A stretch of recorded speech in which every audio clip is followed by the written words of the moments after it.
Hello guys, welcome back. तो चलिए शुरू करते हैं। काइल कहता है लिनाई से कि अब मैं बहुत बोर हो रहा हूँ। लिनाई सोचती है कि क्या इसका ये मतलब है कि ये सबको बता देगा कि मैं एक लड़की हूँ। हाँ, मैंने इसे ये नहीं बताया कि क्राउन प्रिंस मुझसे मिलने आया था मेरे घर पे। तुम इतने एंग्री क्यों हो, वो काइल से पूछती है। तो काइल कहता है कि क्या तुम्हें सच में पता नहीं है मैं तुम्हारे लिए क्या हूँ आखिर। क्या मैं एक ऐसा इंसान हूँ कि जिसे तुम जब चाहे यूज़ करो, जब चाहे फेंक दो। तो नैना कहती है नहीं, ऐसा नहीं है, तुम ये सब कुछ क्या बोल रहे हो। कायल कहता है कि तुम बहुत चीप हो। कायल कहता है कि तुम जानती हो कि मैं कैसा फील करता हूँ और फिर भी तुम ये सब कुछ कर रही हो। तो लिनारी को कुछ समझ नहीं आ रहा कि वो क्या बोल रहा है। और सही बात है, कभी कायल ने उसे बताया भी नहीं कि वो कैसा फील कर रहा है, तो वो उससे कैसे ये एक्सपेक्ट कर सकता है कि उसे पता हो। लिनारी कहती है कि मुझे पता है कि तुम कैसा फील करते हो। हाँ, तो वो सोचती है कि मुझे कैसे पता चलेगा, तुमने कभी मुझे बताया ही नहीं। तो काइल कहता है कि समटाइम्स तुम्हारी ये हरकतें मुझे बहुत अनॉय करती हैं। एट फर्स्ट मैंने इसे बहुत इन्जॉय किया, लेकिन अब इसमें बिल्कुल मज़ा नहीं आ रहा है। और काइल देखता है कि वहाँ प्रिंस खड़ा है।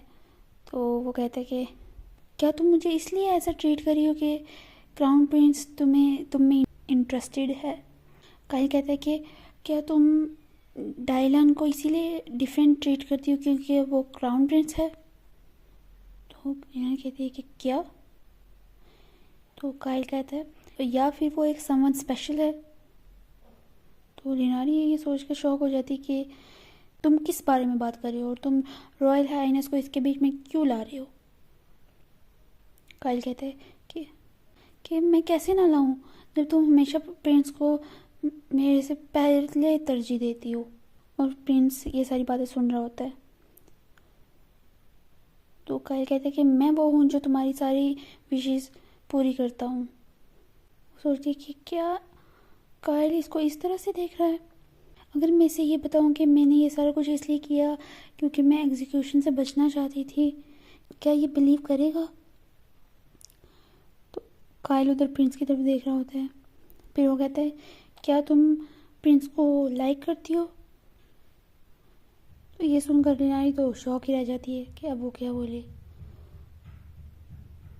उससे सारी प्रिंस की बातें याद आती हैं कि जब उसने कहा था कि मैं तुम्हें देखना चाहता हूँ, तुम बहुत ब्यूटीफुल हो, तुम एक गॉडेस की तरह हो, तुम एक ऐसी फर्स्ट पर्सन हो जिससे मैंने ये सब कुछ कहा, मैं तुम्हें बहुत पसंद करता हूँ। ये सब कुछ लिनारी को याद आता है कि प्रिंस ने उसे ये कहा है। फिर लिनारी चिल्ला के कहती है कि नहीं, मैं उसे पसंद बिल्कुल नहीं करती, मैं सच में उसे बिल्कुल पसंद नहीं करती, मैं सिर्फ एग्जीक्यूशन से बचना चाहती थी, मैं उससे इमोशनली अटैच नहीं हूँ। कायल स्मर करता है और कहता है कि तुमने सुन लिया ना डायलन, तुम वहाँ हो है ना।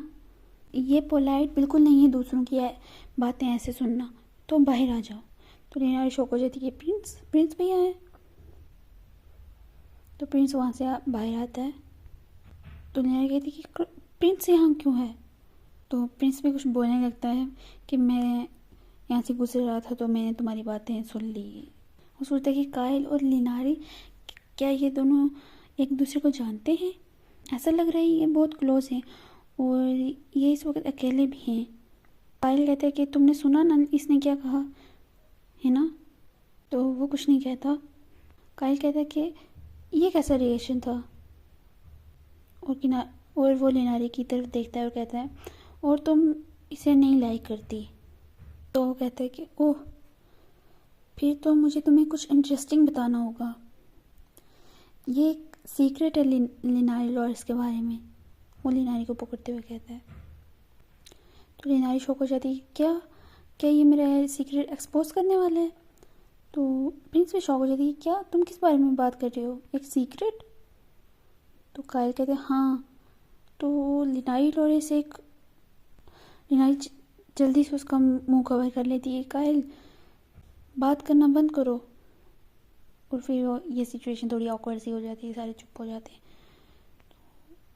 नारी सोचती है कि मैं ये क्या कर रही हूँ, ऐसा करने से ये ज़्यादा एंग्री हो जाएगा और मेरा सच ये सबको बता देगा और क्राउन प्रिंस को ये पता चल जाएगा कि मैं लियाम की जैसे प्रिटेंड कर रही हूँ, तो फिर ये मेरे हाई चांस हो जाएंगे एग्जीक्यूट होने के लिए। अब मेरे पास और कोई चॉइस नहीं है। तो वो काइल का हाथ पकड़ती है और वहाँ से भाग जाती है। वो कहती सॉरी, और काइल को वहाँ से ड्रैग करके ले जाती है खींच के। काइल भी स्माइल कर रहा होता है और कहता है कि सी यू लेटर डायगान। तो प्रिंस चिल्लाता है कि हे तुम कहाँ जा रहे हो। वो बेचारा वहीं शॉक खड़ा रह जाता है। काइल कहता है कि मैं बहुत खुश हूँ कि उसने मुझे चूज़ किया। मुझे कभी नहीं लगा था कि एक इतनी छोटी सी बात मुझे इतनी खुशी देगी। फिर वो थोड़ा दूर आके लिनारी रुकती है और सांस लेने लगती है। कहती कि हाँ मैं काफ़ी दूर आ गई हूँ, अब मुझे लगता है वो अब हमें फॉलो नहीं करेगा। और वो कहती काइल मैं माफ़ी चाहती हूँ तुम्हें इस तरह यहाँ खींच के लाने के लिए। क्या तुम अभी भी मेरे पर गुस्सा हो। तो काइल कहता है हाँ मैं पहले था लेकिन अब नहीं हूँ। तो लिनारी गुस्से से कहती काइल। तो लिनारी काइल को गिरा देती है। वो कहती है कि मेरी तरफ देखो और मुझे बताओ। मैं इतनी स्मार्ट नहीं हूँ कि मैं तुम्हारी हिंट्स जान सकूँ कि तुम क्या कहना चाहते हो, अनलेस कि तुम इसे बताओगे नहीं तब तक। मुझे ये भी नहीं पता था कि तुम मेरे पे गुस्सा हो। और वो रोने लग जाती है। तो काइल ये देखकर हैरान हो जाता है। वो कहती है कि मुझे माफ़ कर दो, मैं तुम्हारे सामने हमेशा ऐसे ही करती हूँ और तुम्हारी फीलिंग्स को बिल्कुल इग्नोर कर देती हूँ, यानी उनकी तरफ ध्यान नहीं देती। क्या तुम मुझसे नफ़रत करते हो। वो बहुत रोए जा रही होती है। तो काइल ये देखकर हैरान हो जाता है। कहता है कि मैं तुमसे नफ़रत कैसे कर सकता हूँ। तो वो उसके फेस के टच करता है कि वो कहता है कि वो सोचते कि ये बहुत अच्छा लग रहा है कि वो मेरी वजह से रो रही है। और वो उसका फेस टच कर के कहता है कि मुझे माफ़ कर दो, सॉरी, मैं सिर्फ थोड़ा सा गुस्सा था, लेकिन तुम क्यूट लग रही हो रोते वक्त। यानी ये कैसा ऑब्सेशन है इसका लिनारी के लिए।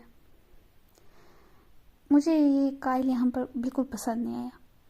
तो लिनारी चिल्लाते हुए कहती क्या तुम मेरा मजाक उड़ा रहे हो इस वक्त। काइल कहते नहीं मैं तुम्हारा मजाक नहीं उड़ा रहा, तुमने मुझे मिसअंडरस्टैंड कर लिया है। मैं तुम्हारे सामने कभी भी जोक नहीं करता, मेरा ऐसा करने का कोई इंटेंशन भी नहीं है। तो लिनारी कहती क्या तुम्हारा इस बात से क्या मतलब है। तो वो लिनारी के बाल टच करते हुए कहते कि तुम्हें खुद को संभालना होगा। वो मतलब मन में सोचता है कि मैं तुम्हारे पर और गुस्सा करूँगा और तुम्हें खुद पर और डिपेंडेंट करवाऊँगा। तो ऐसा करने से मैं सिर्फ वो शख्स होऊंगा जिसके बारे में तुमसे सोच सकोगी। और यहाँ पर हमारा ये चैप्टर ख़त्म होता है। So stay tuned for next update. Bye bye.